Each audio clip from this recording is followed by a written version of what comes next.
News First, Newsline with Faraz Shaukutali. And very good evening to you and a warm welcome to Newsline Live. Sri Lanka is, as we all know, suffering from at least 5 crises. And yesterday, or the day before's incident in the Yala National Park was, of course, condemned roundly by all upstanding free citizens of our country.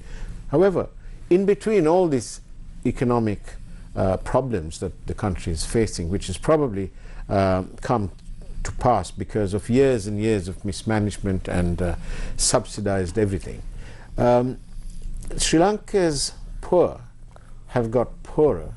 Sri Lanka's less opportune people have had less opportunity. And recently, the executive group director of the Capital Maharaja Group, Shawan Daniel, and his team have been going door to door, village to village. And the sort of findings are stark. There's an abundance of poverty, of lost hope and lost causes. Recently we spoke to him over the telephone earlier, and I thought I'd share that conversation with all of you because it's ever so important.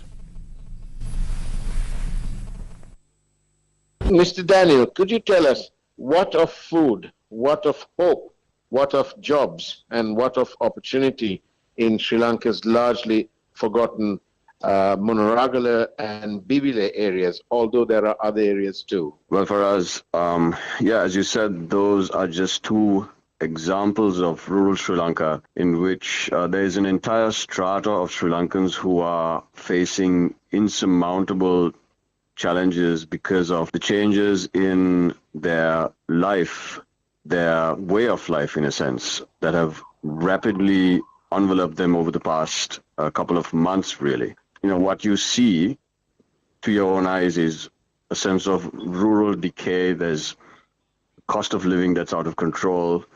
There's the emergence of a self-perpetuating rentier elite in these village areas. There are powerful monopolies that crush any upstart competitors, and they operate effectively beyond the scope of government. There is immense economic inequality and chronic unemployment. There is addiction, rapidly increasing crime rates. There's a sense of cultural chaos and nihilism, which is very, very sad. And the most important component or element of society, which is the family, appears to be in total breakdown for no fault of a family, which has resulted in societal despair. There's a spiritual malaise which has resulted in social isolation, and what we can all see is skyrocketing rates of mental health issues. Maybe even a loss of a national sense of purpose, purely in the face of political decadence. So this is what one might see, feel, and begin to understand if you travel to rural Sri Lanka today. And it is a completely untenable situation. You can't expect it to remain as is. There has to be something done about it. And I think we have to take a very, very hard look at how we're going to provide a safety net to the vast majority of Sri Lankans who live in rural parts of the country. And what of the lack of understanding? How do we correct that lack of understanding as to what is actually going on in these areas? Well, I think that's the key question for us. I mean, there are, in excess of 300 divisional secretariat divisions in Sri Lanka, and there is really no community-based monitoring system to understand what is really going on in these areas.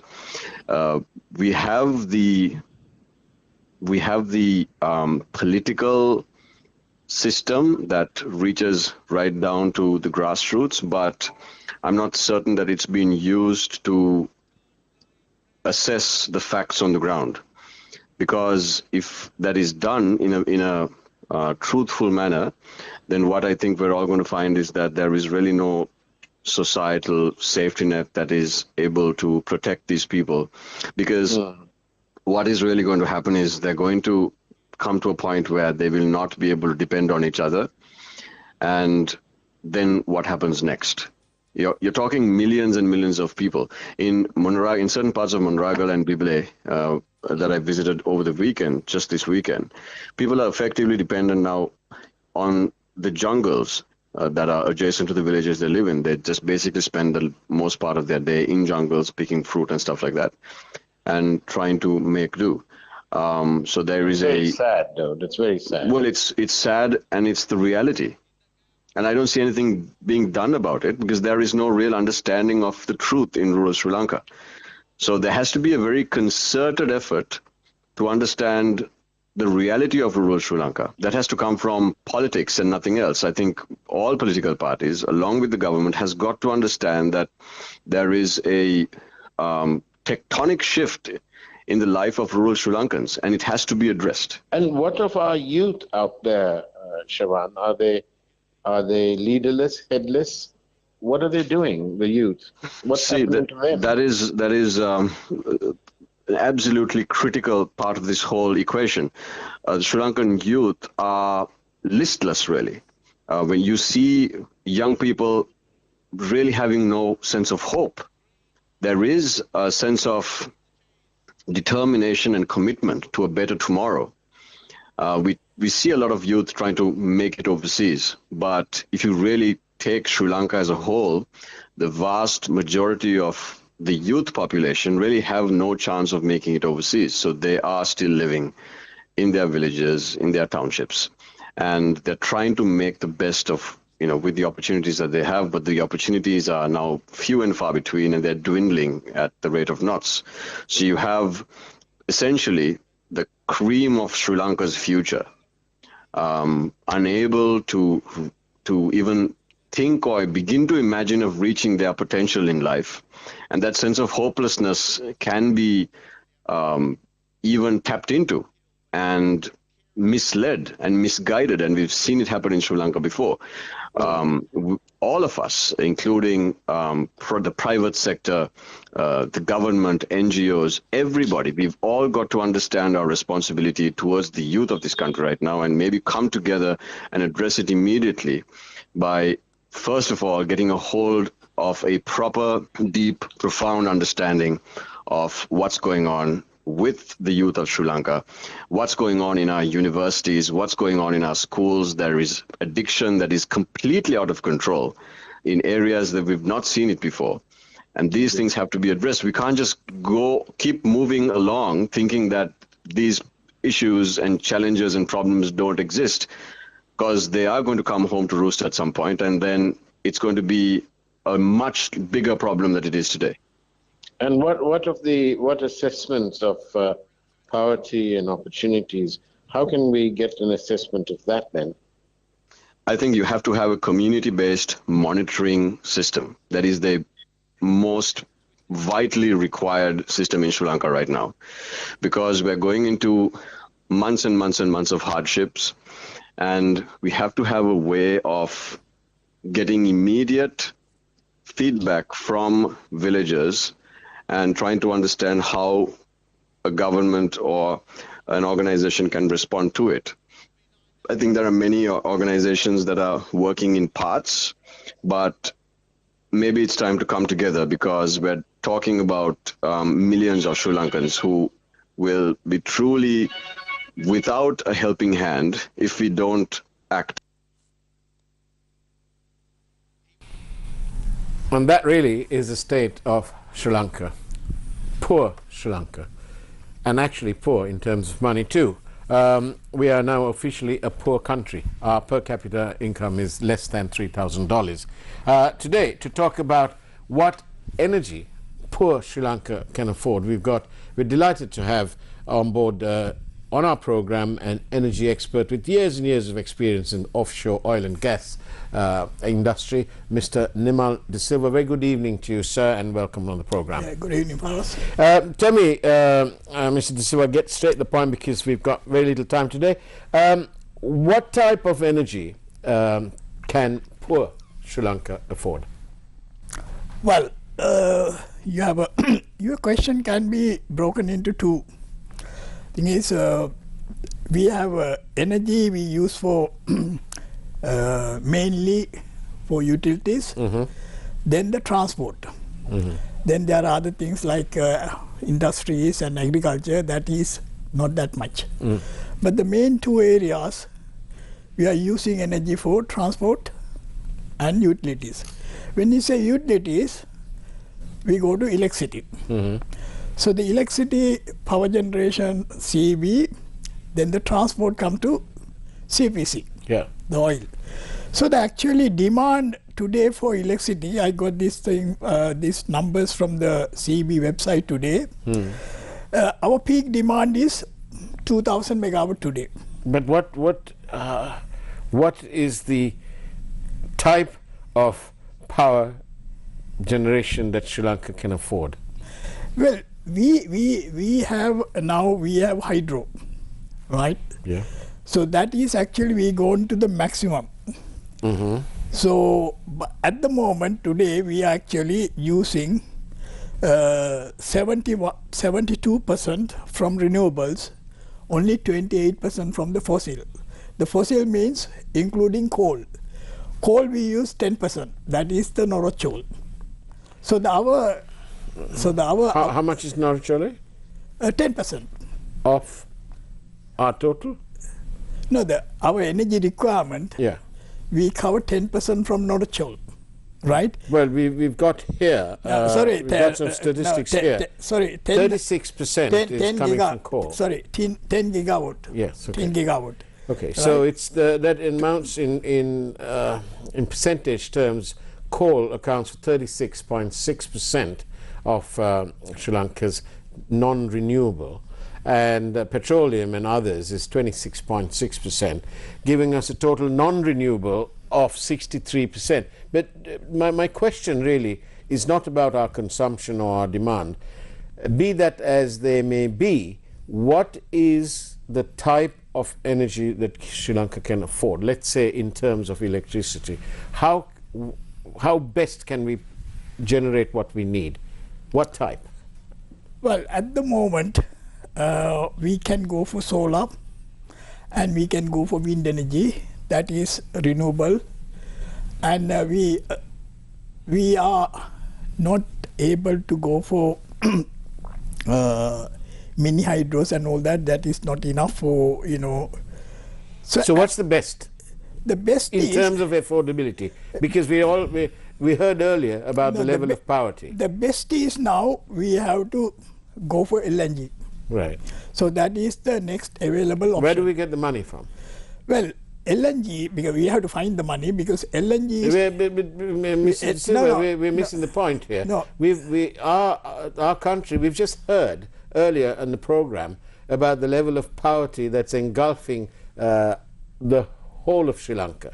Now we don't have dollars, and the country's bankrupt, and now you're saying we need to find how many $1 million do we need to get LNG off the ground? No. When I say we go for LNG, then we can avoid oil and coal. Yes, I know, but we need. Right. There's a gap period in between getting it. How much is it going to cost? No, if we want to get LNG to Sri Lanka, we need about $500 million.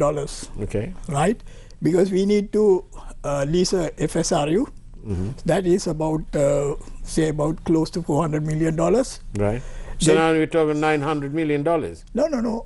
I said 500. 500 in total. Total, okay. Because then we need about $50 million for the SPM, another $50 million for the pipelines and all that. Okay. So the $400 million for the FSRU, that is for the lease.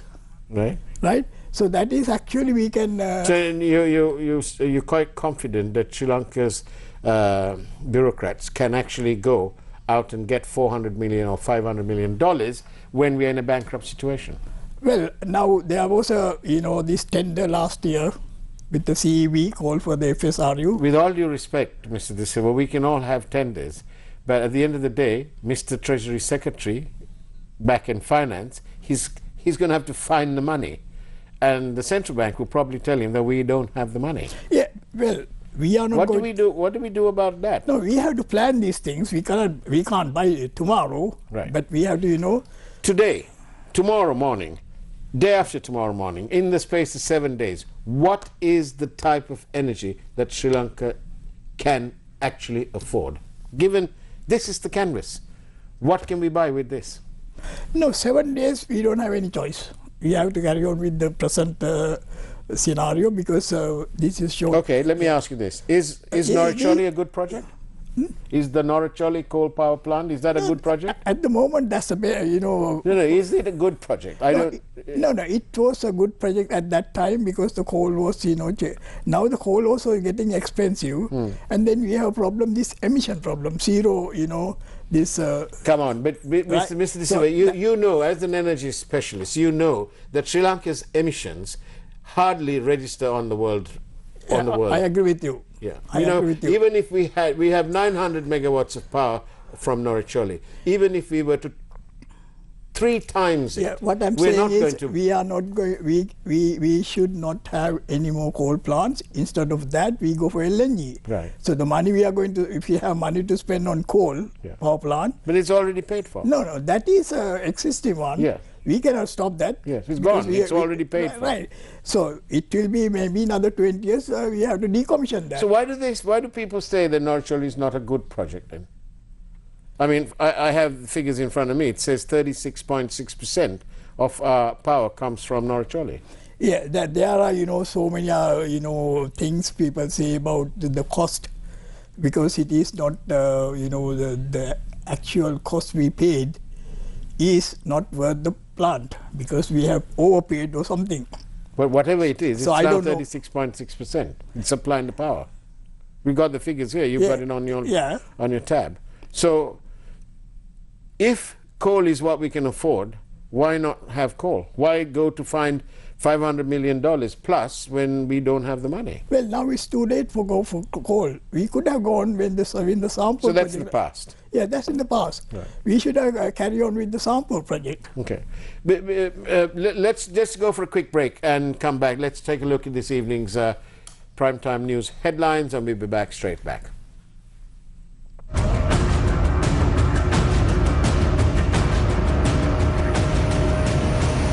Newsfirst, Newsline with Faraz Shaukatali.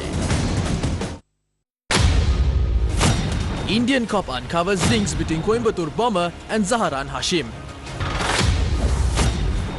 Cops who do not meet medical standards to be terminated. Shortage of medicine and medical devices worsens. Yala off-roaders produced in court. SLPP General Secretary continues battle for dual citizens' rights. T20 World Cup. England stunned by Ireland as rain results in 5-run defeat, and Sri Lanka in second place in the points table. A trusted place for your fixed deposit. Valuable FD, 25% for 2 months, 25.5% for 4 months. Valuable FD, the symbol of stability. Newsfirst, Newsline with Faraz Shaukatali. And welcome back to Newsline Live. I'm in conversation with the energy expert, Mr. Nimal De Silva, with years and years and years of experience in offshore oil and gas exploration. Mr. De Silva, can you tell me which countries produce LNG the most then? Well, at the moment, Australia is producing a lot of LNG, and Qatar. So they're the world's number 1 and 2. 1 and 2. And would you know how much of LNG produced electricity, for example, both these countries use? Well, those countries, they don't, they don't need much of electricity because they have, small population in Qatar. But Australia also, 20 million population. About the same as Sri Lanka. Yeah. So they are actually, they have. But the fact is that they hardly ever use. It doesn't register. They have mixed. LNG. They use solar. Yeah. They use wind, and they use oil, and so 54% of Australia's power comes from coal, 20% from natural gas, and 2% from petroleum and others. Qatar actually has no productive use of LNG, except in that they have a test plant for an LNG power station. So both these countries, they produce it, but they don't use it. Why would Sri Lanka want to start using LNG? We don't have What's the case? What's the case for LNG? Because we don't have other source. If if there's other source, because we are a small country, we don't have. This problem is we have lacking of sources, because we can go for solar and wind. Okay. Wind is the best option for us. How about peak demand? Can it handle peak demand? Yeah. Now you take UK and Germany. They produce a lot of wind energy, because one plant in UK at the moment operating is 3.6 gigawatt. Okay. Right, and there's another one coming up. It's over 4 gigawatt. And so there are a lot of wind farms in UK offshore, and so as in Germany has a lot of wind. Indeed, Germany has 23%. And 9% of solar and 3% of hydro. With biomass at 10, Germany has around 45% in terms of renewable. By contrast, Sri Lanka has, how much does Sri Lanka have? 36% there. So what you're saying is Sri Lanka should go for wind? Yeah, we should go for wind and solar actually. But solar can't do the peak demand. Yeah, peak demand, because we have, solar, the problem is we storage facility, that's technology hasn't developed yet. So soon, once it's been developed, so we can, but our best option is wind and I think LNG short term, because the wind. You say you think, Mr. De Silva. Why think like that? No, wind. What's your reasoning? No, the wind, solar, hydro. Yeah. All these three governed by the nature. Right. Right. If there's no rain, no hydro. And LNG governed by the Qataris and the Australians? Yeah. No. If you have money, we can buy. But if is a big word. No. No. If you have money, we can buy. Yeah. Say now we have our own gas in Mana Basin. Yeah. Right. Now it's been there nearly how many years? We found this 2011. And our Minister of Energy, last minister, the previous minister, he came on TV and he said there's about 9 trillion cubic feet of gas, right, and 2 billion barrels of oil. Where's the money? No, the money is not the problem. No. The problem is no. When it comes to this oil industry, there are big companies. They come and invest. And why aren't they coming to Sri Lanka? Yeah, the problem is we have gas. Yeah.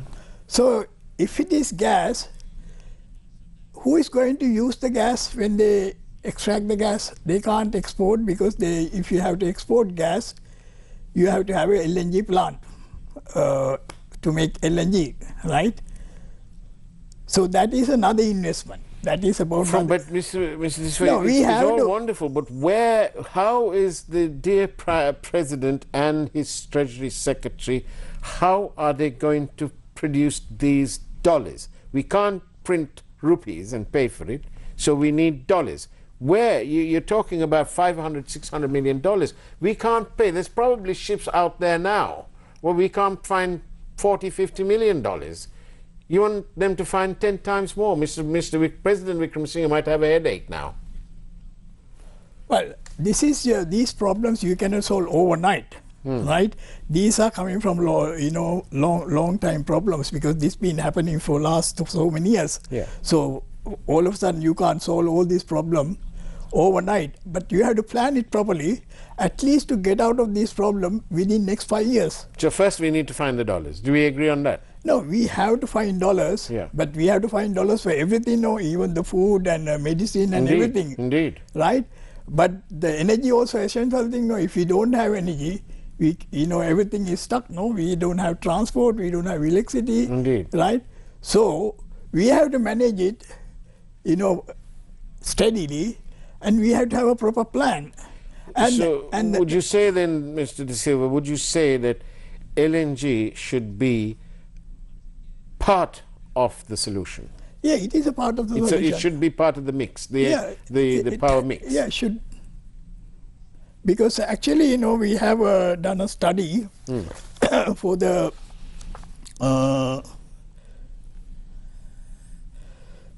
for year 2030, if we expand our wind to 1,500 megawatt and solar for at least 4,000, and we have large hydro 1,400 megawatt, and we have a small hydro and solar, there's about 1,800.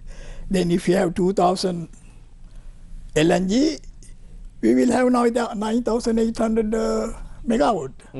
That is a mix. So that's how usually this energy is planned, because we can't depend on only one source, right? So that is for the future. So then this shows that we need to go for LNG. What about all our professionals at the Ceylon Electricity Board, the generating side, the planning side? How come they haven't spotted this, what you've spotted a long time ago, obviously? No, they also now realize that is why the last year they called for a tender for LNG, right? Now, actually, at the moment, they are building all their plants for LNG. Okay. In Keralapitia, there's one at the moment, and there's another one coming up, Yugadanavi and Sobadanavi. And the future is all LNG. Their long-term plans are for LNG. Okay, but not for next month? Not for next month. What next month, what are we going to do?